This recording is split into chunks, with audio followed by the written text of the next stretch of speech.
Alright, what's up guys? So I wanted to make this video just to kind of explain like the transition that happened in my life that took me from being like a hippie and anti-America and anti all this stuff, that took me from being someone who would have been like a new age hippie leftist into the world of being an American loving patriot, man. Because yes, I understand that my identity is not in this country. My identity is not in being an American, but I would honestly be stupid, man. I would be dumb. I would be lying to myself if I continued to pretend like America was not the greatest country in the entire world. There is a reason that people are fleeing other countries. Even now, there is still a reason why people are fleeing their countries of true oppression to come to America. And I would be a fool to continue to ignore that fact. So, without further ado, here's my journey, here's my story of going from that new age leftist mentality to becoming an American patriot, man. Someone that loves where I'm from, that loves the land that I've been blessed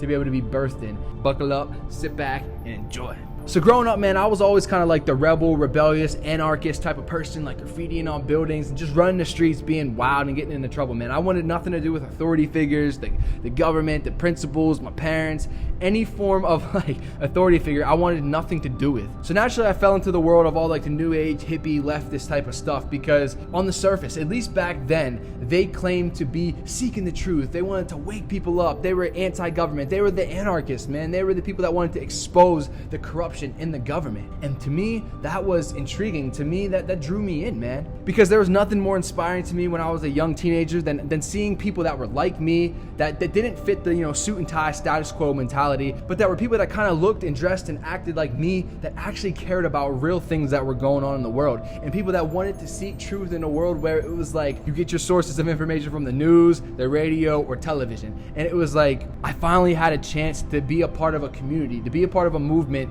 that was like basically counterculture, man. That was against the norm. That was against the suit and tie people, against the 9 to 5, against going to college and getting a degree and all this different stuff. So I felt at home. But this is where it all started to change. Of course, my relationship with God, becoming like from a new age spiritual world, which I'm gonna do a whole testimony on that, going from new age to Jesus and stuff like that. But of course, that had like the main influence on that. It's the first thing that started like allowing my heart to change and be open to these new ideas.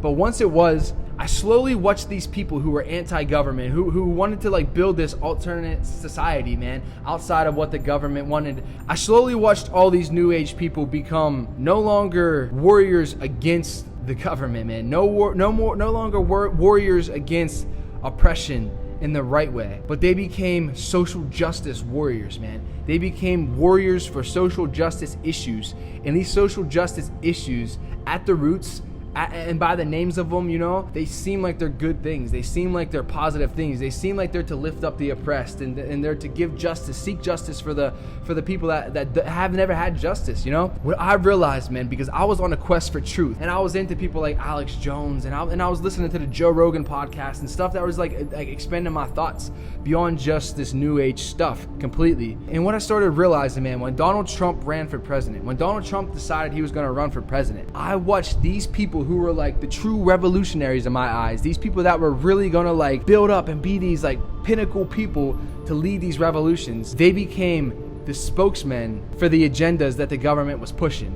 And even bands like Rage Against the Machine, they went from raging against the machine to raging on behalf of the machine, man. They went from fighting for racial justice, fighting for social justice within their own camp, to now following this artificial agenda that the new age radical leftist government was pushing, man. And they found a way to take these revolutionary new age people, man. They found a way to take them and make them extremists under the causes of racism and women's rights and all these things.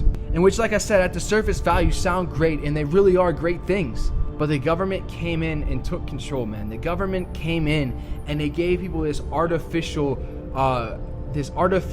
high off of thinking that they are part of some radical new movement. They're part of some progressive new movement, to where they're ending racism, to where Antifa is ending fascism and all this stuff.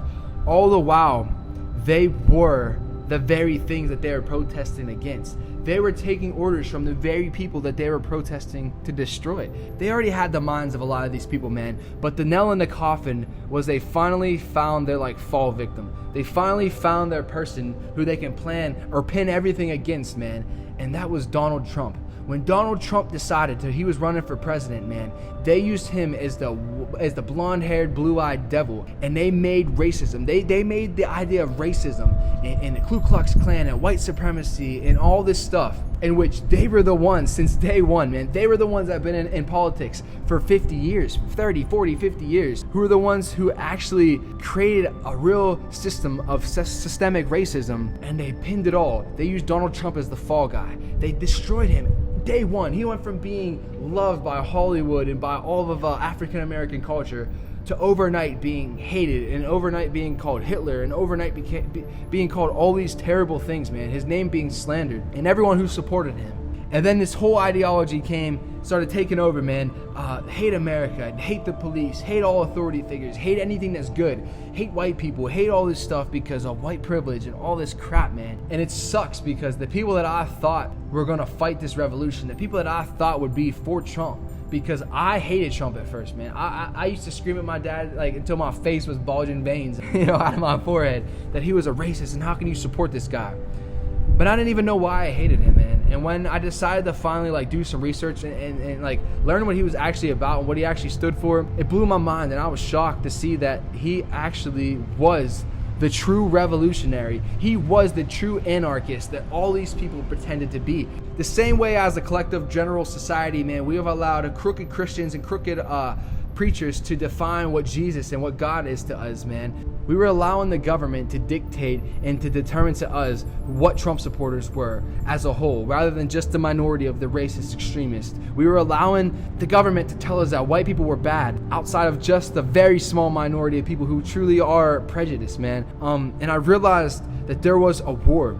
There was a war going on inside of America. There was a war going on for the spirit of America, for the spirit of the people and the minds of the people within America to destroy America, man. From the inside out. United we stand, divided we fall. And I watched friends at work and in personal life, man, just become so divided that we're different races, just because the news, just because the media pushed this agenda that white people are bad and everything's terrible, America sucks, and that if we ever want to see change, we have to take it to the streets and burn things down and destroy everything. And luckily for what they did to me, man, for what they did with me in that situation, every time they decided we're going to hate America, every time we're decided we're going to start a new riot, we're going to teach people to hate white people, we're going to teach people to go out and burn the cities down in which they live, it just strengthened my belief that maybe there's something about America that I don't know. Maybe there's something about this place that I've been oblivious to.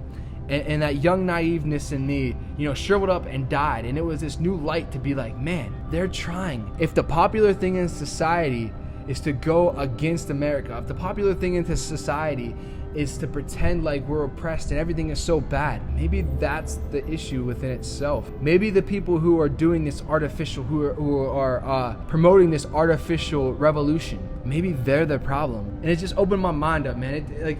It just taught me to love America. It taught me to love where I was from. It taught me that Trump wasn't a racist, but the people who are calling him that a racist were. And it was just crazy to me, man.